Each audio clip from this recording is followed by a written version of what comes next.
Hi, good afternoon, and welcome to the Center for Strategic and International Studies. For those of you still trickling in, I want to let you know that we still have plenty of Millennium Development Goals T-shirts that we collaborated with our partner, University of Miami, on. Feel free to take one for your friends or family while you're here. My name is Andrew Schwartz. I'm our Senior Vice President for External Relations, and I'm very, very fortunate that my partners in this, Dean Sam Grogg of the University of Miami and Sanjeev Chatterjee, the Vice Dean, are both here. We've been doing this series for about a year now, and it just keeps getting better and better, and I think we really are able to shed light on some of these crucial issues surrounding the Millennium Development Goals. Today we have just a stellar panel, and I'd like to let my colleague Dan Runde, who's right here, introduce them, but thank you again for coming. And visit us at Facebook and visit us at CSIS.org. This session will also be up on iTunes and on CSIS.org afterwards if you want to see it again. Thanks. Thanks, Andrew. Great. I'm really pleased to have everybody here. I want to especially thank the University of Miami for hosting this. And we're going to be talking today about an underreported issue, which is the issue of science and technology in the Millennium Development Goals. I think those of you that are familiar with international development know that science and technology have played a crucial role in advances and to end human suffering, reduce human suffering over the last 50 years.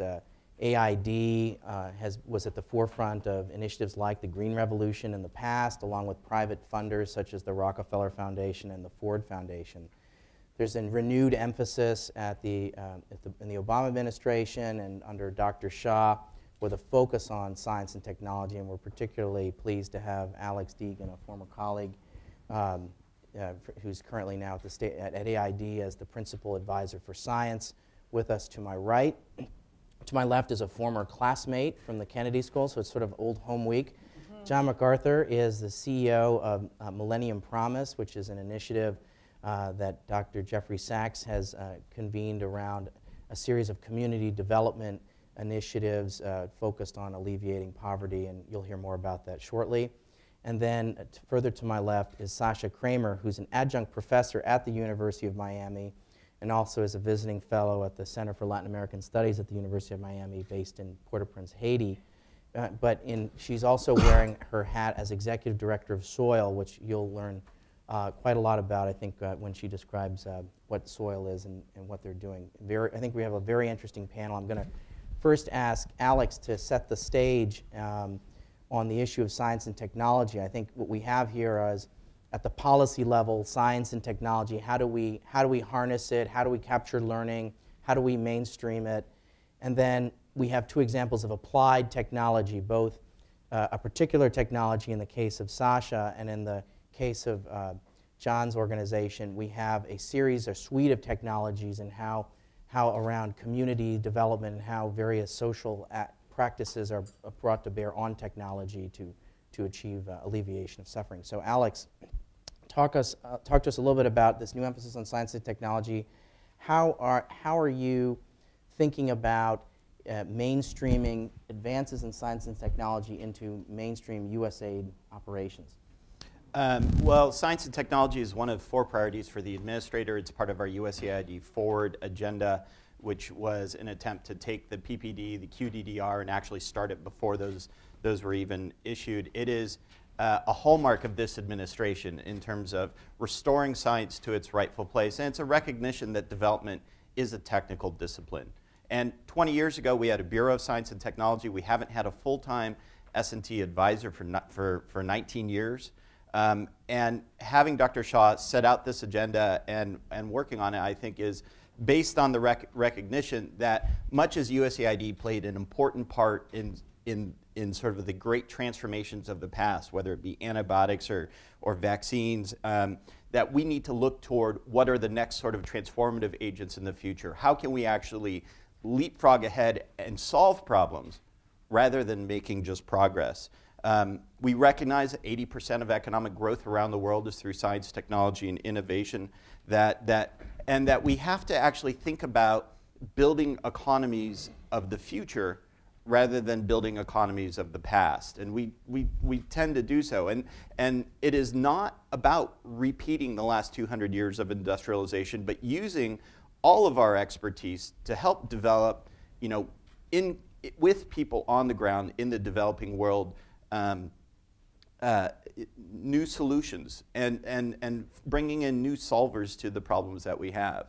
And last week I was actually in California, and one of the things that really impressed me was what was being driven by students at Berkeley, Stanford, and Santa Clara University, and many of the spin-offs that came about that, which was first bringing together sort of medicine, engineering, graduate sciences together with anthropology and the business community to set up sort of new social entrepreneurship companies working with people from the developing world and frequently driven by people from the developing world to take on these challenges that we face as a global community and being able to address them. And that has been exceptionally exciting. The other element of it is this is actually a fundamental part of our national security.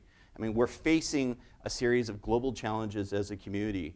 Our previous administration, we went from this idea of American exceptionalism to what was laid out in the Cairo speech, which is this idea of partnership, and recognizing that, thinking about emerging infectious diseases, thinking about water, thinking about climate disruption, thinking about biodiversity loss, thinking about the connectivity issue, the divides between those who are connected and are unconnected. How do we actually address these? And what's clear is, we're not just bordered by Canada and Mexico anymore, but what happens in other countries, what happens in Antananarivo, increasingly spills on our shores. And we need to address these problems because the nature of the problems are scientific problems. The natures of the solutions require partnership. And one of the great things science does is bring us some of that partnership. Just briefly at USAID, what we're trying to do is part of this science agenda, and particularly our focus for this year, is around 4 things. And the first is building capacity back at USAID in terms of science, technology, and innovation. And what that means is, first and foremost, rebuilding our technical capacity that we lost when we went from 15,000 people to 2,000 people, but actually had to deal with a substantial increase in the size of our budget. We lost the ability, with the exception of a few bright spots, to recognize success, to understand success.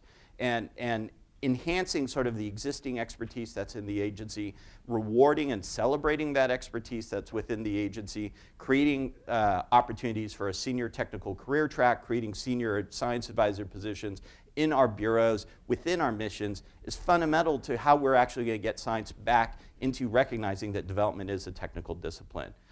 Getting people access to journals, encouraging people to go to conferences, which people were discouraged from doing so. Letting people actually, through procurement reform, have the time to focus on the nature of the problems themselves. Really turning USAID from a piggy bank to actually a development partner with people on the ground, with people around the world, is fundamental to what I think it'll take for success. Second is recognizing everything we do is place-based. But we haven't been able to use geospatial technologies, for instance, in what we're trying to do. So when you're thinking about putting an HIV clinic someplace, right, we should be thinking about disease prevalence, other co-occurring diseases prevalence, population densities, where DFID has their clinics, where the government has its clinics, what the road and transportation network is, and doing that and actually having that information before we even go into countries and using that for project evaluation to analysis. I mean, it's not about maps, it's actually about using a systems approach, and that's what GIS is, to development. The third are a series of grand challenges for development that the administrator will soon launch. But it's thinking about really the big problems, the big solvable problems that are in development, and then focusing on critical barriers. And so some of the ideas are, if we're looking at child and maternal health, ensuring that all women at the time of delivery have access to medical care. What about, as we think about agricultural productivity, how do we increase yields, which have been going down year after year despite our efforts to invest in increasing those yields while decreasing our environmental footprint? How do we ensure that all children with 3 years of education can read? I mean, fundamental issues. How do we ensure that villages and deep rural communities have access to electricity, which is part of the key to actually being able to read? So being able to not only address major challenges as a way of furthering the Millennium Development Goals, but also other problems that, the key characteristic of development is that it's not static. The context in which it occurs changes, the populations change, and development as a discipline continues to evolve. But we tend to take an approach that is sort of very time-based. Lastly, it's being able to recognize that we have a lot of resources we haven't tapped into for a long time. And I'm generalizing, there are very many bright spots at USAID, but you know, we spend $148 billion on research, federal government research in our federal science cabinet in this country.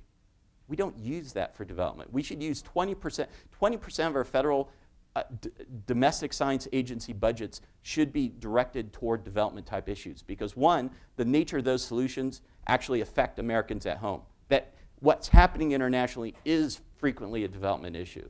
And two, fundamentally, we can learn things from other places in the world. If we can develop world-class frugal innovations with the help of partners on the ground, then we can actually, you know, reduce the cost of our healthcare systems in America. And thinking about that. The other aspect of it, and we're starting off this, the other aspect of it is empowering people through cooperative research and development. We have a partnership with the National Science Foundation where NSF is funding American scientists, we're funding developing country scientists to be able to empower them to have the ability to solve their own problems. To get us out, you know, aid should have an expiration date. I mean, we should think about a future of what will it take to get us out of development fundamentally. And lastly, academia. We really need to re-invite academia as development partners and be able to leverage that. And that's sort of the approach we're taking at AID. Thanks, Alex. So, Sasha, necessity is the mother of invention, place-based solutions. Maybe you could talk a little bit about SOIL and how you came to become executive director of SOIL, and what is SOIL? Sure.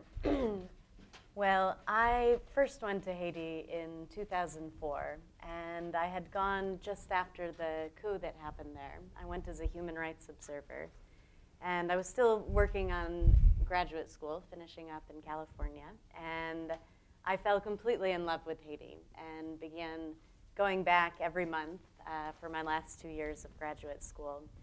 And what I found as a human rights observer there was that really the most pervasive human rights abuse in Haiti was poverty, and was the fact that people did not have access to basic services. And one of the services that people didn't have access to was sanitation. And I myself often found that I would need to use a facility and would not be able to find one. And for me, it was a real eye-opener about something that I think that most of the world, people who have access to sanitation very much take for granted.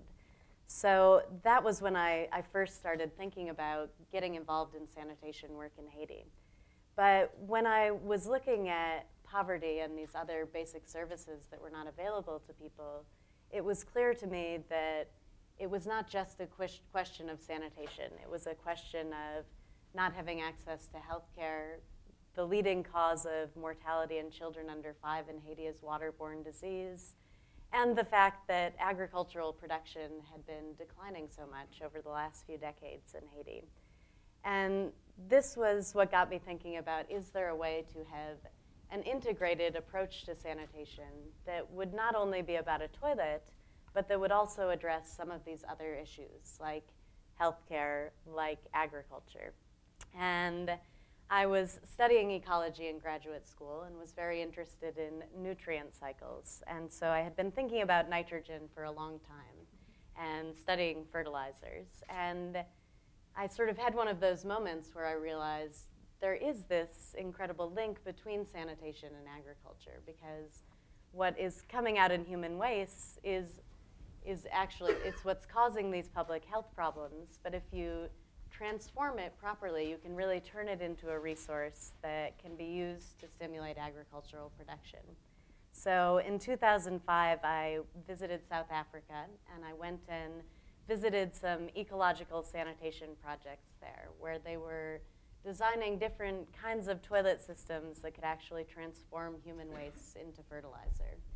And I went back to Haiti and began speaking with some of my colleagues there, and people were really interested in this idea of being able to produce a resource locally, being able to take something that was posing a public health threat and transform it into a resource so that Haitian farmers would not necessarily have to be purchasing fertilizer outside of the country, but could actually be producing this for themselves. So in 2006, I co-founded the organization SOIL, which is Sustainable Organic Integrated Livelihoods. And we primarily focus on ecological sanitation and developing sanitation systems that are culturally appropriate and that also can be used to produce this agricultural resource. So we founded the organization in 2006, and we were working mainly in rural areas at that time. And when the earthquake happened in January of last year, I went to Port-au-Prince 2 days after the earthquake, and I took about half of my team with me, and initially we were just involved in sort of immediate emergency relief, so getting food to people, getting water. And around March, I decided it was time to get back into the business of what we really do, which is sanitation. And we partnered with Oxfam Great Britain to test some of our technologies in the IDP camps in Port-au-Prince. And since that time, we've built about 200 toilets in IDP camps throughout the city. And we've set up three sort of decentralized composting facilities to treat the waste from these toilets. And right now, we have over 100,000 gallons of human waste that has been safely converted into compost. And we're now working on sort of finding ways to market that resource in order to make these sanitation systems sustainable. And when I first got involved with SOIL, I had these dreams of, we're going to build hundreds of thousands of toilets around the country, and maybe we'll move to other countries after that. And I've found that over the last year, and thinking about how are we really going to scale up this technology, we've sort of shifted our focus from saying, we're going to go and build all of these toilets, to saying the way to really scale up an innovation from the perspective of a small NGO is that what we have to offer is that we can pilot this technology. We can show how it can be effective, show how it can actually be profitable, and then the way for it to be scaled up is to pass it on to the private sector, pass it on to other organizations, pass it on to the government. And so now when people ask me, how many toilets do you plan to build, or what country do you plan to go to next, I say, really, numbers of toilets for me are not the focus. For me, what I want to do is work out the kinks in this system so that we can demonstrate the effectiveness of this innovative technology, and then pass it on to others who are going to be able to scale it up. So I think that Haiti is where I will stay, and until we can demonstrate that this works, and I just hope that we can provide a model that can be used by others around the world to bring this to scale. So Sasha, you were gonna bring some fertilizer with you, but you decided that you were gonna have a hard time getting it through customs, and so the next time we host this event, you'll bring some. I will come with a prop next time, and it is very suspicious looking. So I feared I wouldn't actually make it into this event if I came with it. But next time, absolutely, I'll have a sample for you. Good, thank you. Good. And so John, you run the Millennium Villages project. We've heard about scale. We've heard about learning. We've heard about innovation. We've also heard about culturally applied or culturally appropriate technology. This must obviously be issues for you at the Millennium Villages Project. Tell us a little bit about it, but also tell us a little bit about how you take technology and make it appropriate in the cultural context you're operating in. Great, thank you, and thanks to everyone, and thanks to University of Miami and CSIS for putting this series together. It's great, and really a privilege to be here.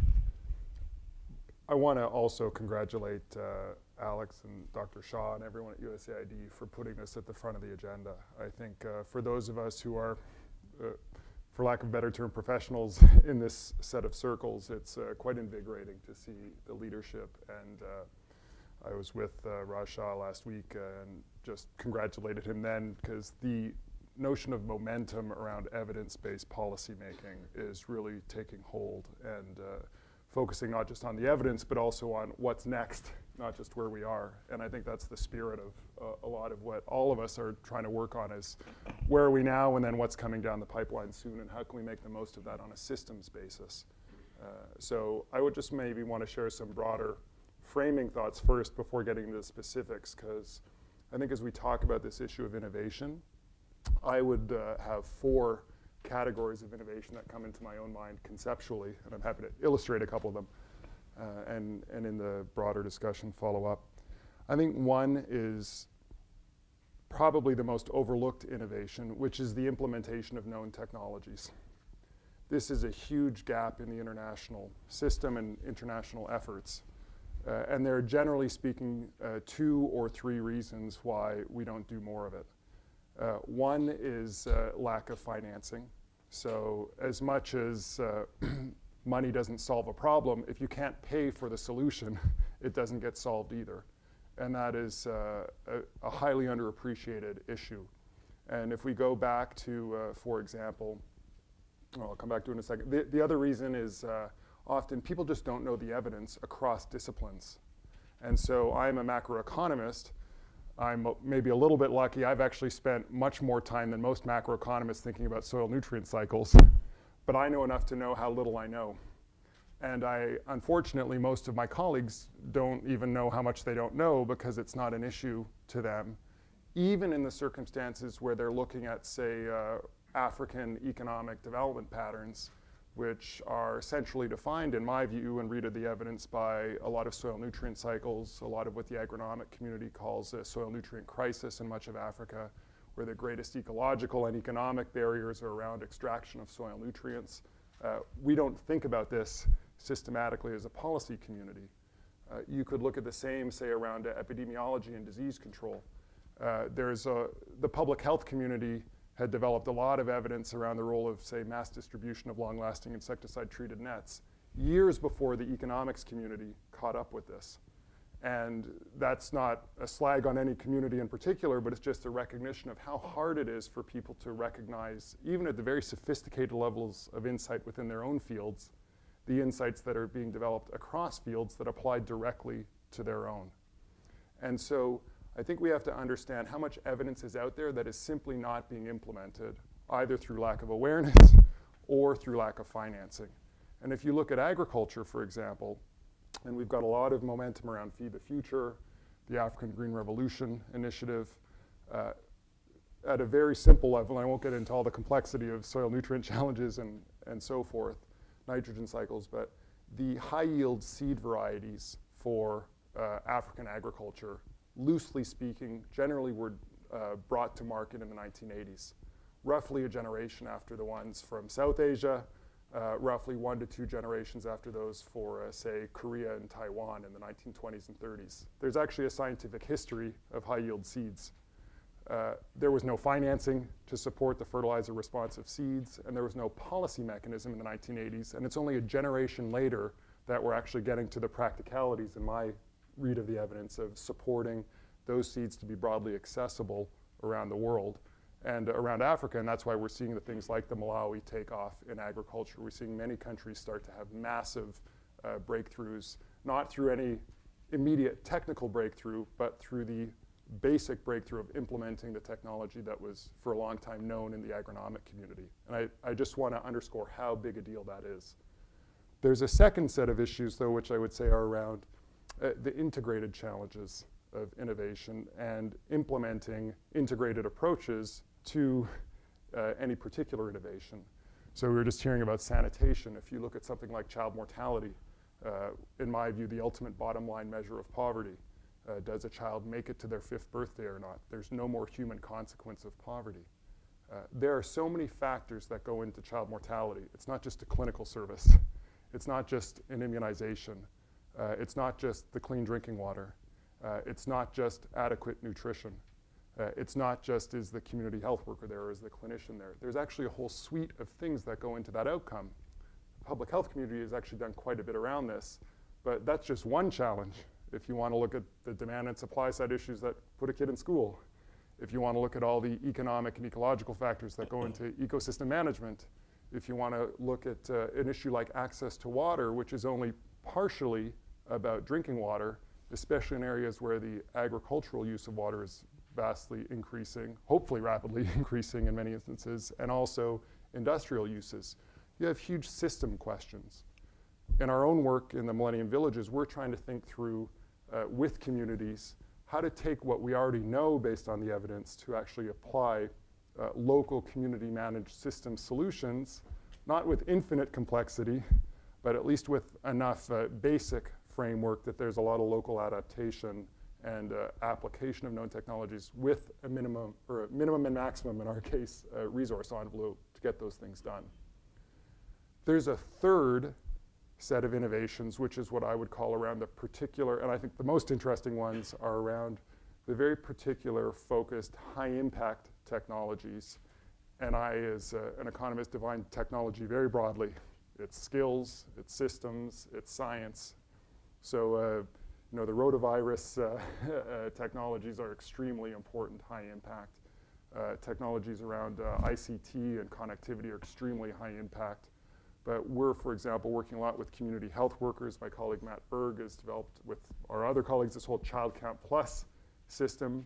There are places that never even had connectivity 2 years ago, where now you have people with primary, secondary education acting as community health workers that can do case management on a cell phone. That opens up huge new possibilities, but there are design challenges around what's the most effective type of information to collect. How do you, in a world where the smartphone is going to be coming just down the pipeline, anticipate that technology? How do you capture the simplest things where the broadband is about to come through too? And how do you do so in a way that the community has its impact, empowerment in a way that is optimal for longevity of any program? That's a whole other category of innovations that we are, I think, most of the time talking about. And it's crucial, but it's one of many. The fourth and final one I'll flag for now is what I would call global learning systems. We are in the middle of a revolution of global learning, and that's an innovation unto itself, in my view. I've been involved with a couple dozen universities around the world in launching a new degree program. We call it the Masters in Development Practice, which is actually about integrated science for development. And the thesis is that in order to be a good integrator of all the insights of the different disciplines, you actually need to know the basics of food systems. You need to know the basics of disease control. You need to know the basics of water management. You can't be an expert in all of those things, but you at least need to know the basics. And what's really interesting isn't just how quickly that idea has taken hold around the world in our own experience, my own experience, and how resonant that concept is, but how much it's a collective learning effort. We're able to get a couple dozen universities on the same screen through webcams once a week across time zones, so they have the same conversation. But imagine what that looks like if that community in a rural village or in a slum in Quebec or what have you is able to have their own conversation with USAID on a regular basis, and also with DFID and the World Bank and the universities and the businesses all in the same time. This notion of collective global learning, and I would say multi-constituency learning across public, private, nonprofit, academic sectors is not just the way the world is going, but in my view, it's also the way the world needs to go in order to solve a lot of these problems. And so I want to encourage us to think broadly, not just about the very specific technical breakthroughs that are happening, but all these forms of breakthrough that I see happening and that I think we need to understand as the world grapples with its complexity, but also figures out how to design systems that are innovative in their collaboration and sharing of insights, both across disciplines and across communities around the world. Thanks, John. I'm taking away three things from this conversation, and I'm hoping that each of you can maybe talk about each of them. One is, let's call it passing it on, global learning systems. How do you learn? How do you cross-fertilize? And I've got a specific, I want to press you on one thing, Alex, on that. Another one is on scale.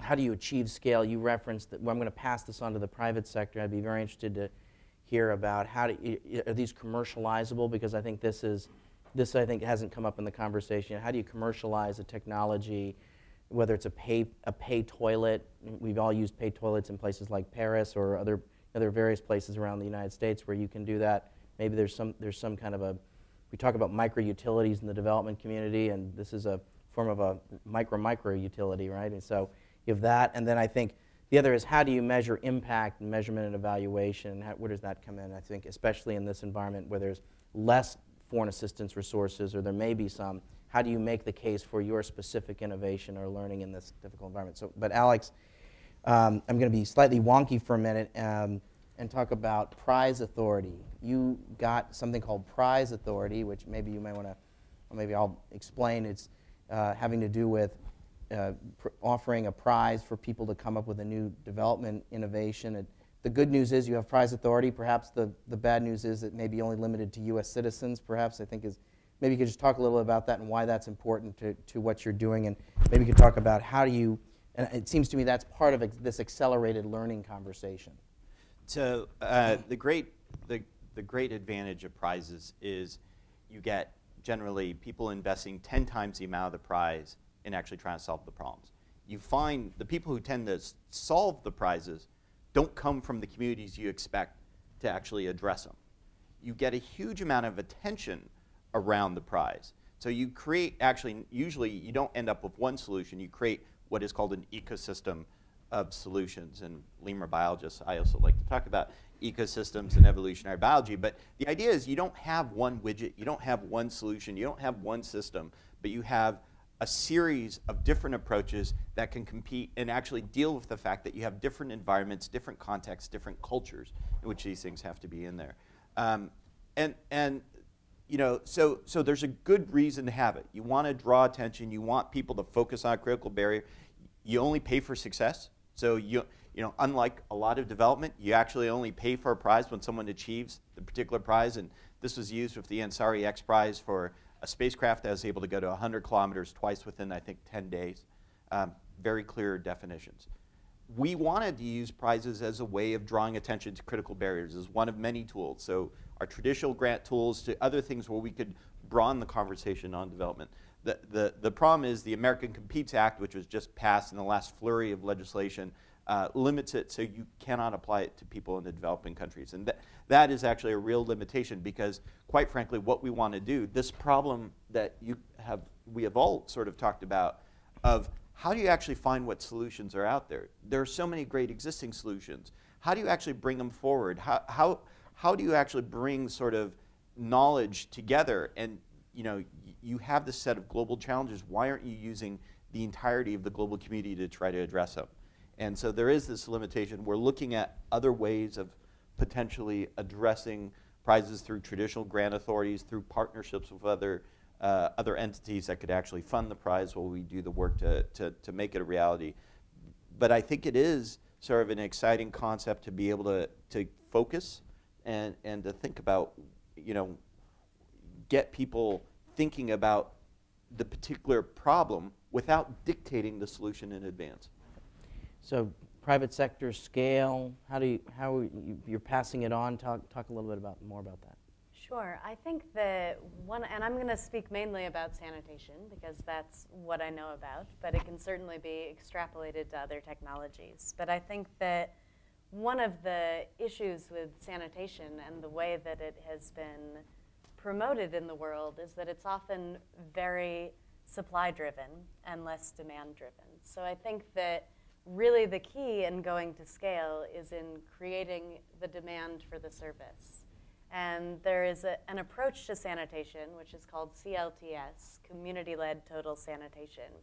And what this is instead of coming in with a product or with an innovative technology, you really start by doing a social marketing campaign with the community. So you go in and you really, the first thing is to draw the linkages, to connect the dots for people. So to talk about, for sanitation, this would be, what does sanitation actually impact? To bring to the forefront that link between sanitation and public health and really get people to understand that. And to create within communities the desire to have a community where everyone has access to sanitation.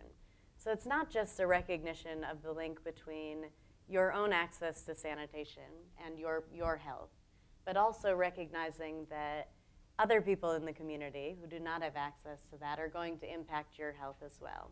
So it creates within a community the desire to come up with solutions to provide sanitation to people.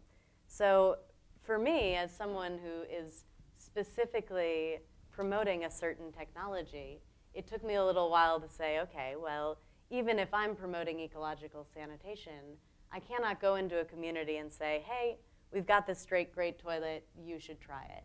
The first step that you really need to make is getting people interested in the idea of sanitation themselves. And then you can provide them with the different options that are out there. So I think that really the key to bringing an innovation to scale is, first of all, to create that demand by bringing up those linkages between the different domains of health and sanitation and agriculture. And I think that the second part of it is really doing social marketing. So, you know, sanitation is something that people don't talk about very much. It's something that is not seen as cool. It's not something that's discussed. And something that we're really working on in Haiti right now is making sanitation cool in a way. So bringing in, you know, doing a marketing campaign that involves having celebrities in Haiti talk about sanitation, getting it out there, and making it something that people say, well, hey, that guy thought that kind of toilet was pretty cool. I'd like to have one in my house as well. So in order to make your innovative technology sustainable, you have to make people want to have it. You have to create a desire to pay for it. So sanitation is something that's never going to be free. And one of the things that Alex brought up was the idea of, you know, when do we get out of this? Is there an end goal in sight for aid? And I don't want to create an organization that, in order for this technology to continue to serve people, our organization is going to need to continuously raise money for it into the future.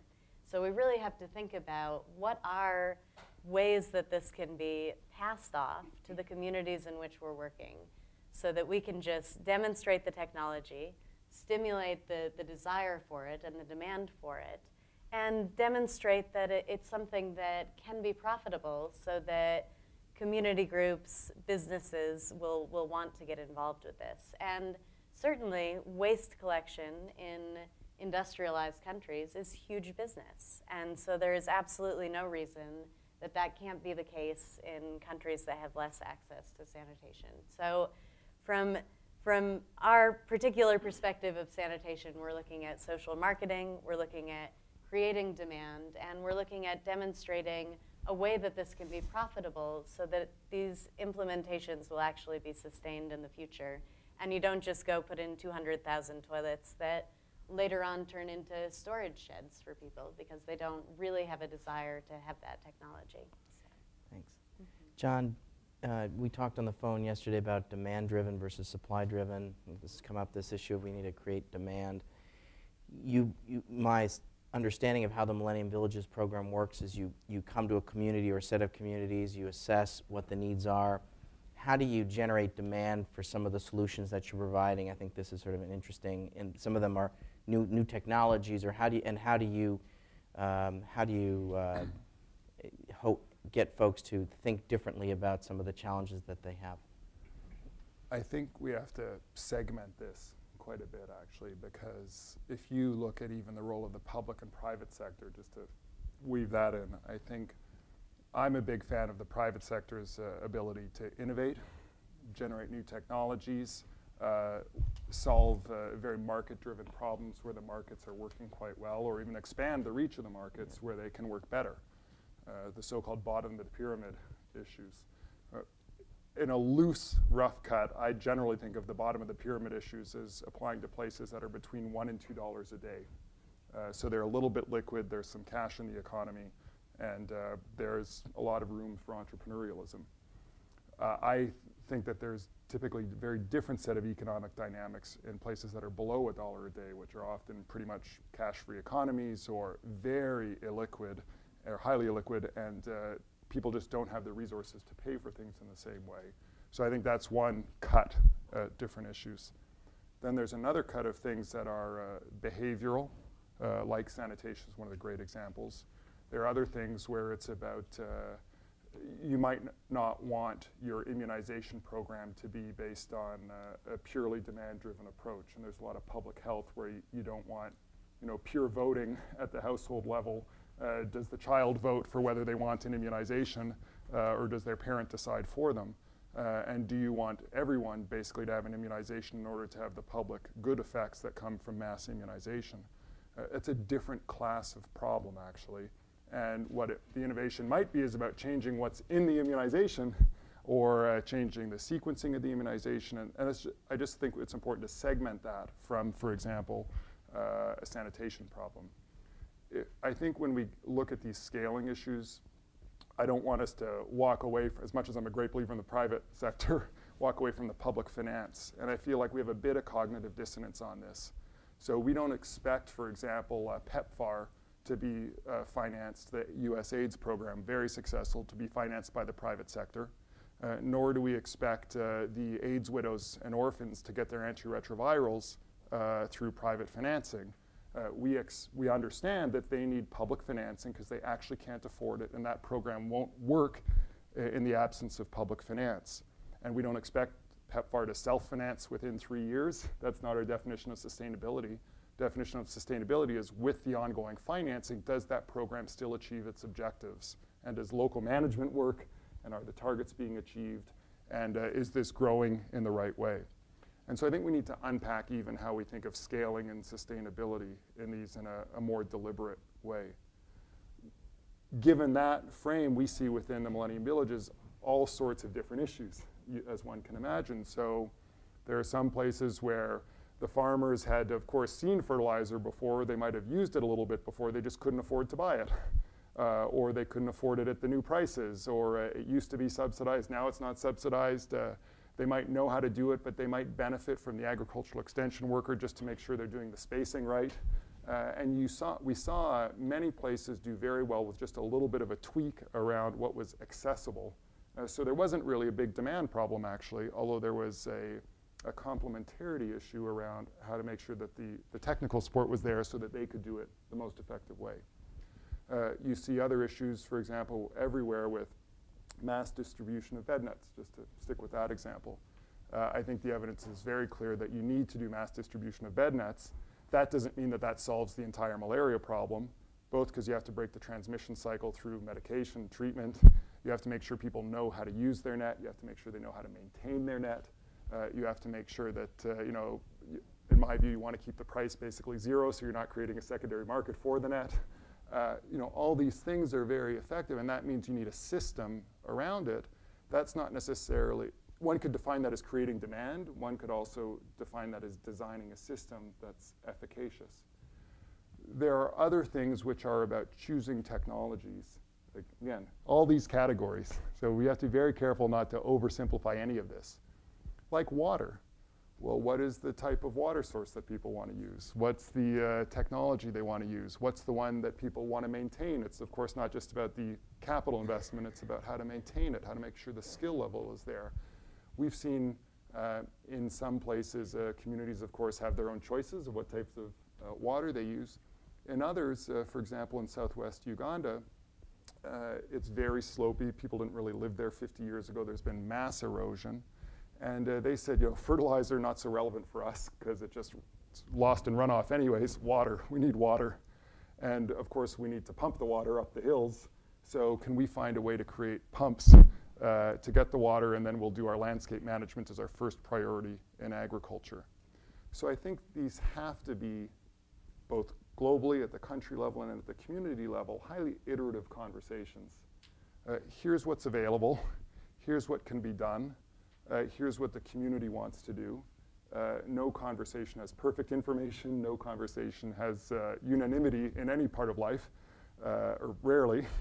But there's really a very iterative process to learning and to documenting. And I think that's why this kind of forward-looking innovation strategy is so important, because even if something's your best estimate the first time, your best estimate the second time should hopefully be even better.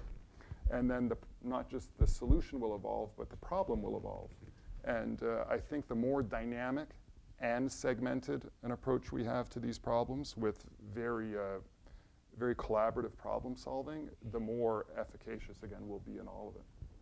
Great. I know there's a very well-informed audience, so I want to take advantage of the fact that we have some very thoughtful people, and see some hands starting to shoot up. We have a couple microphones. I'll ask folks to identify themselves, name and who their organization, And if they would please keep their question in the form of a brief question as opposed to a statement or speech. Yeah. So the lady in the second row. Thank you. Yeah, it's on. Absolutely fascinating panel. Congratulations. This has been really interesting. And Yeah, sorry, name? oh, sorry.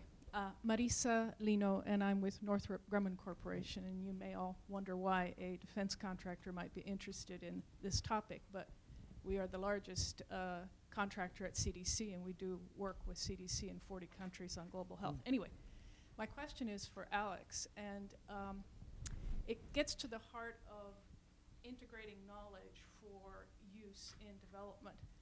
And I'm wondering, as you look at reforming USAID, as the president has announced in the State of the Union, reorganizing government, I'm struck that perhaps the model that Ambassador Holbrooke created for AFPAC development, where he brought in people from all the different government agencies, because the biggest stumbling block when you look at public financing, even if it is private sector that may implement it, is how do you get all the various parts together?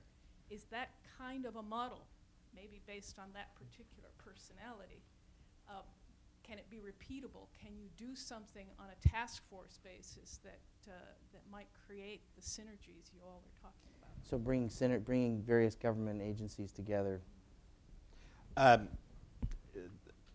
So I'm a big admirer of Holbrooke. I used to work for Dennis Ross, and I was the representative to his office, and I'm a deep believer in much of what he did. Fundamentally, absolutely. That is exactly, I think, the right approach in terms of we have to be more efficient in what we have to do in development. We have to make use of every resource we have available to us to provide value to the taxpayers and to provide value to our development constituents, the people in the developing country that we're working for. So, USAID is working right now. We are talking to NASA, we're talking to NOAA, we're talking to USGS, which has huge expertise in remote sensing and water and geology. We are building partnerships with all those organizations, along with NIH, along with USDA, fundamentally to be able to address these problems because they're global problems. I think I saw a question up here in the front row as well.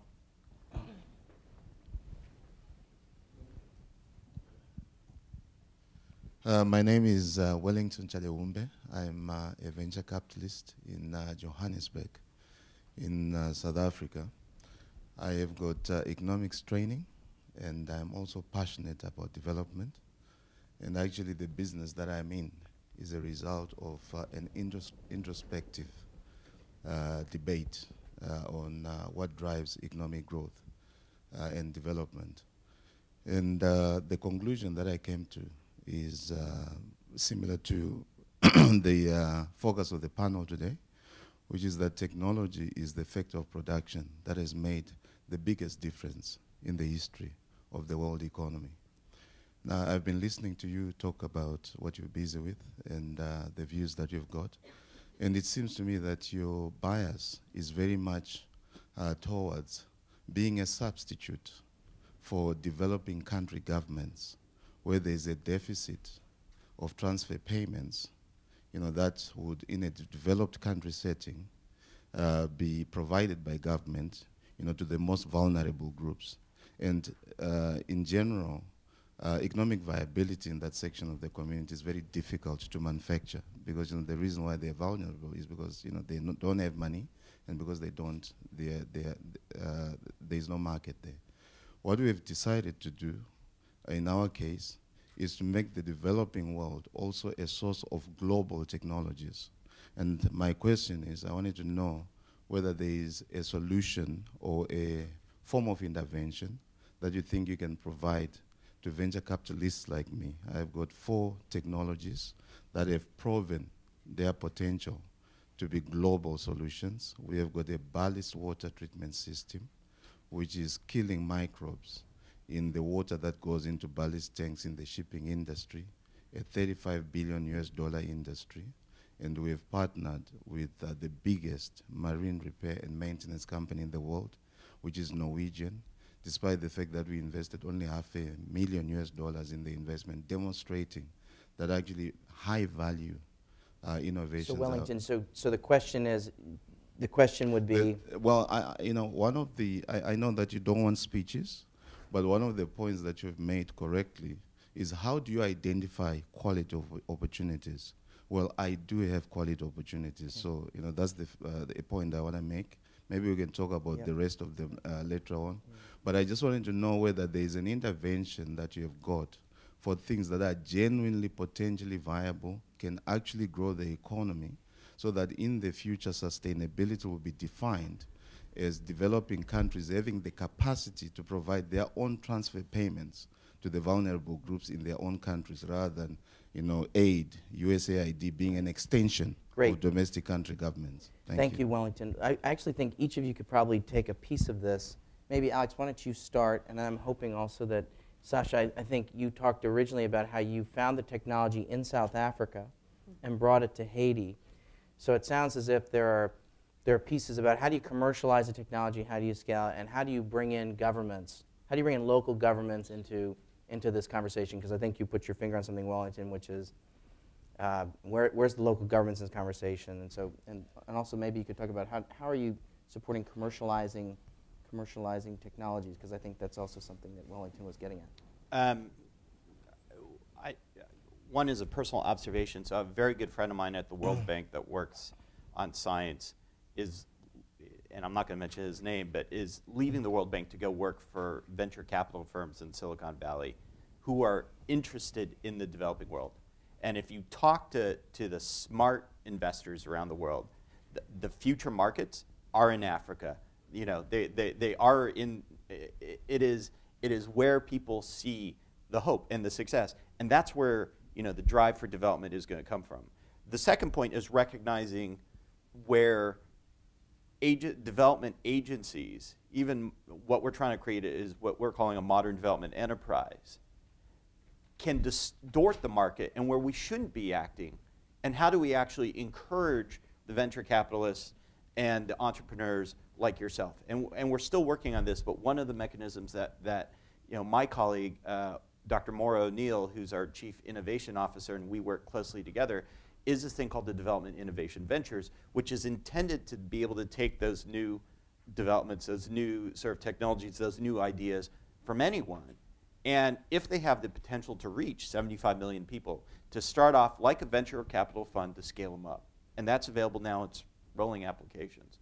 So that's some of the ways we're thinking about. But we also have to be careful of not distorting markets, which I think aid has the potential to do as well. Not just USAID, but other development agencies. You just talk also, Alex, about you have, I think part of your office also covers working with local scientists in developing countries as well. Could you just speak to that? I mean, that's fundamental about how do you actually build up capacity for people to solve their own problems. And this is why, through the National Science Foundation, one of our premier science agencies, we want to partner American scientists with developing country scientists so that they're both, so you're building labs, you're creating postdocs, you're buying equipment, helping individuals just like we do with our scientists be able to address the same set of problems and create world-class laboratories. The other piece of it is thinking about digital libraries, and we were successful in doing this in Iraq when everyone told us that it wouldn't work. We created a virtual science library. 100% of Iraqis have access. Iraqi students and all their science ministries have access to it. The best part about it was people said, well, they don't have electricity, they don't have internet, and they're not interested in using this. And what we found was, despite electricity, despite internet, that people took the challenges and turned them into opportunities. And we have 8,000 to 10,000 active users. If you don't use it, you're kicked off. 35,000 articles a month that are downloaded, 1.2 million or 1.3 million over the course of it. And what's even better is we did it at 95% discounts using open source software platforms that can be adapted and have been now taken up by other countries. And now the Iraqi government pays for it as opposed to USAID or the US government. And that to me is a sign of success. And it's also a sign that people have a thirst for knowledge in the developing world. If you talk to people, scientists around the world, they're reading abstracts. They don't have access to these things. You give them the knowledge, they will use it and they will want it. Great. So Sasha, talk about how does the local government play into what you're doing, because I think this is an important point. And then how are you reaching out to commercializing your ideas? I think this was something else that Wellington talked about. He has a series of his ideas, but my hope is that at some point you'll find a venture capitalist for paid toilets. So. Yes, well, Wellington, I'm very glad that you brought up the issue of governments, because it's something, the role can't be underplayed, and I feel like it's something that I may have skimmed over in my initial discussion. And I think that certainly when you're working in a country like Haiti, where many people are living on such a small income, and you're talking about a very basic service like sanitation, which actually does cost money, that absolutely the government is going to have to be involved. And certainly sanitation is subsidized by governments in most countries. So we've been trying to work closely not only with the government Water and Sanitation Authority, but also the Ministry of Agriculture to find a way to sort of develop a public-private partnership where the NGO, like ourselves, would come in, we would demonstrate a technology, the way in which it works. And then there would be certain parts of it which could be operated by the private sector, like, for instance, the collection and transport.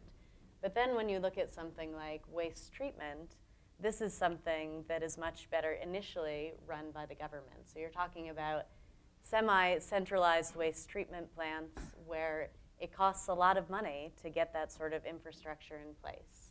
And that is money that you're not going to be able to get from your customers who are paying for their toilets.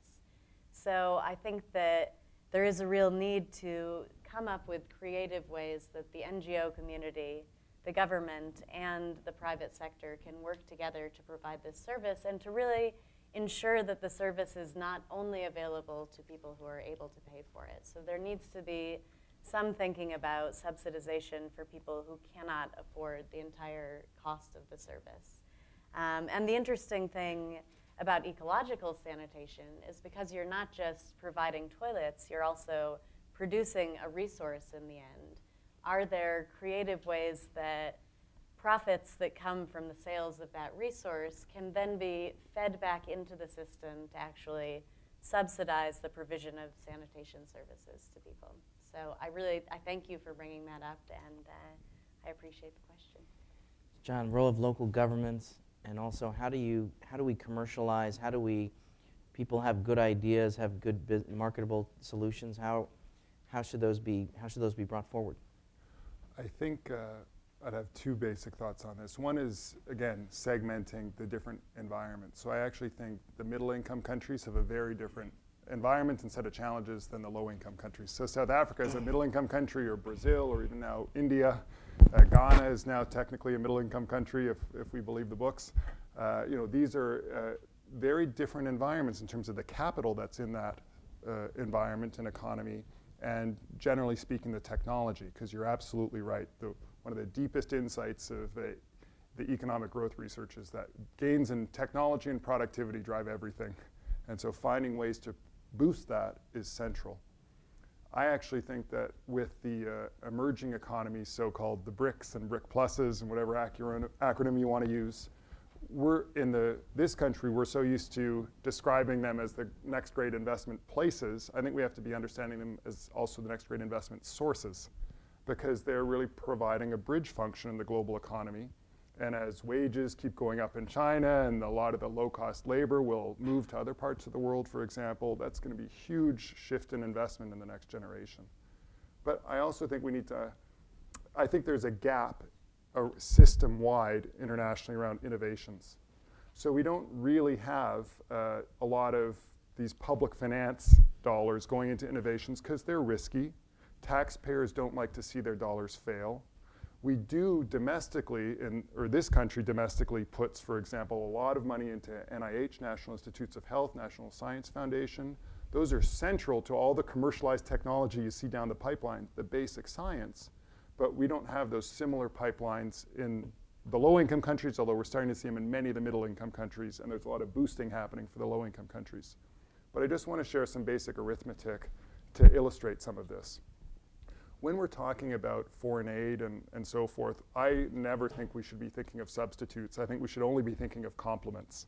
So these are links in a chain, and it's a little bit like I always say, do I like my heart, my lungs, or my liver best? I actually like them all. And if I want to run a clinic, or if I want someone to be able to run a clinic, do I want there to be a nurse or running water or medicine? Well, I actually think they should have all of them. And one of the basic challenges, and those are analogies for a lot of these problems, if you're looking at the lowest income countries, the bottom billion so-called, they're typically in economies that are maybe $400 per capita income. Technically, and a lot of that's imputed value of what the agriculture would be worth if they sold it rather than eating their own food. If you were to do really well and squeeze 15% of GNP in tax revenues, you might be getting, $50, $60, maybe 70 of per capita income for tax, for expenditures, for everything, for your health clinics, your schools, your roads, your judiciary, everything. That's not much. Now, we've done a lot of work on this in the past several years. We've estimated that the total cost, if you want to use the Millennium Development Goals as a frame, the total cost of the agriculture support, the education, the infrastructure, the health, and so forth, in a bare bones way, is probably on the order of $100 to $150 per person per year, which is almost nothing unless you're at a $400 or $500 per capita economy and your tax base is maybe $60 per person. That is so incalculably different in a spirit from being at $5,000 per capita, where getting 10% of GNP, which is low as tax revenues, means that you're at $500 per capita if you're not doing as well on effort, but you have so much more to play with, in a sense. And so I think it's really important to understand that it's not a foreign aid and official development assistance is in no way a substitute, or shouldn't be, for the private finance and the incentives, nor is it letting off the hook a low-income country to do their best. It's got to be best from everyone. But no one more than me, and I spend a lot of time arguing the case for foreign aid, I don't want a penny more than what's needed to solve the problems. And as a general rule, speaking very roughly but just conceptually, countries really graduate on the low income side from the need for foreign aid once they get above about $1,000 per capita GNP. So in my view, we should really be focusing the dollars on an aid basis in those countries and really supporting the private investment in the ones that are more advanced in the middle income. And we need to just see that those aren't the same problem. I'm time sensitive. I'll make a deal with the audience. If you ask very brief questions, I'll take 2 more questions.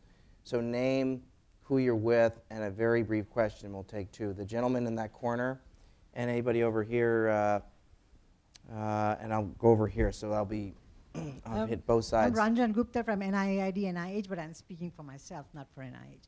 I just wanted to say this was an excellent panel because you all touched on some very key issues. One was Sasha, create the demand to drive the process.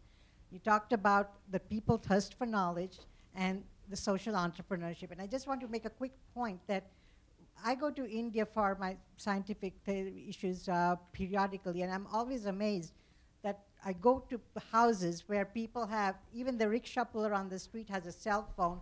People have, every house nowadays has an LCD monitor, flat screen TV, and I walk out of their house, there's an open hydrant with mosquitoes flying everywhere, which goes to show that people do not have the knowledge and the awareness to say, well, this is a basic necessity. And the second thing is that the political will is not there. Oftentimes, local and state governments are so caught up fighting their political issues, they don't have incentive to do things that will be for the public good. But here's what I have a message, is that I found, talking to average Indian on the street, that people love American shows. When they watch National Geographic, when they watch Animal Planet, they say, I never knew that these things need to be protected. The education that they receive, or something like, let's say, if it's Sesame Street. So basically, a social entrepreneurship is a social engineering, making a cultural change from bottoms up. And I think US can really do that by infiltrating into that mode. People even don't understand what HIV/AIDS is, and we have tons of good TV shows, this, that, films, education. We can really make that change so much so that people can then demand that they want that, and maybe then the politicians will feel, here's something I can do so that I can stay in power. Thank so you. It will change the political. That's great, thank you. I'm going to ask that the gentleman over there to make a last comment. Of course, you know, many of the Sesame Street programs around the world, aside from the US one, are funded by AID, where helps that Alam Simsim and others, yeah, in Russia as well. Thank you. Hi, my name is Zach Sarno. I'm with the Public International Law and Policy Group. And I was just wondering if you could speak to the use of innovations in legal service delivery as part of the holistic element of sort of aid in general. Innovations in public service delivery. Legal service Not delivery. Legal service. If you use them at all, or if you're aware of them, like paralegals as a form of legal aid, like community health workers as opposed to doctors, or that sort of thing.